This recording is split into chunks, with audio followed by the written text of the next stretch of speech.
J'adore ce dessin. Je veux voir cette image sur un t-shirt.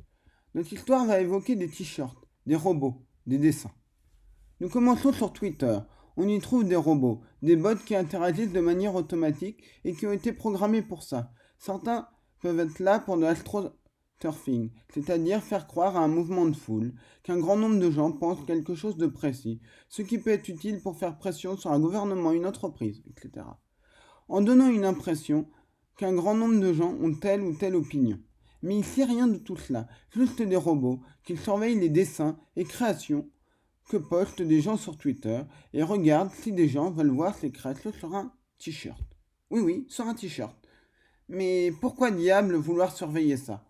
Parce que si plusieurs personnes veulent voir une image sur un t-shirt, c'est donc qu'elles sont prêtes à acheter des t-shirts avec l'image en question pour les porter. Cela signifie donc qu'il y a un marché et des sites l'ont bien compris, récupérer des images pour se faire de l'argent dessus. Sauf que, problème, les images récupérées ne sont pas avec l'accord de l'auteur de la création, qui se voit donc voler de son ou ses images, et évidemment pas rémunéré pour la vente.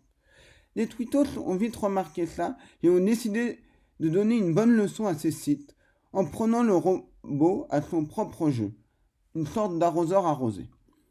Pour cela, des dessinateurs, des designers ont créé des œuvres qui peuvent valoir des ennuis aux marques, comme un dessin reproduisant Mickey Mouse qui affirme sentir, et je cite, l'œuf pourri, avec la mention que ce n'est pas du tout une parodie, mais bien une violation du copyright, ajoutant même que la marque de vêtements ne veut qu'une chose, un procès, et qu'elle est disposée à payer les frais d'avocat. La même chose a été fait avec Mario, Pikachu, ou encore un t-shirt avec Mickey Mouse, Bart Simpson et Mario, cette fois-ci des images trouvées sur le net des personnages venant directement des studios qui ont créé ces personnages et non du fan art.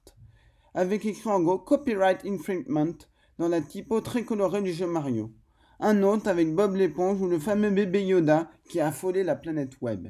Ou un Pikachu, ou des logos de marques mondialement connus, ou encore un designé comme si c'était une affiche d'un film de Disney, avec comme titre Cease and Desist, qui veut dire mise en demeure. On aperçoit un Mickey habillé en businessman et la mention Coming soon, bientôt.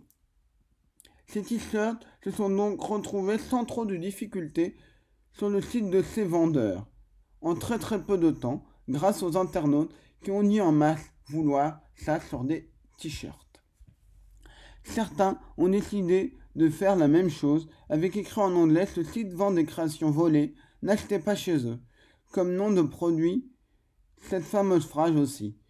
Le problème, c'est que les gens peuvent s'amuser à acheter ces t-shirts et donc nourrir le business de ces sites. Évidemment, une grande partie des t-shirts ont vite été retirés de ces sites, pour certains en moins d'une journée. C'est rapide. Je précise une grande partie dans ma phrase précédente car on retrouve encore sur certains sites de vente ces fameux t-shirts. Il suffit d'entrer le mot copyright ou stole dans la barre de recherche pour s'en rendre compte.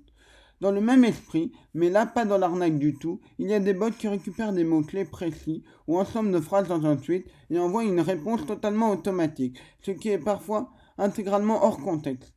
Par exemple, un tweet élogieux que quelqu'un envoie, mais le robot considère automatiquement comme un avis mécontent ou négatif. Cela devient totalement ubuesque. Il y a quelques années, je ne sais plus pourquoi, j'ai mentionné le mot requin dans un tweet et j'ai été liké au moins par 4 ou 5 comptes dit de requin, la maman requin, le papa requin, la fille requin, le fils requin.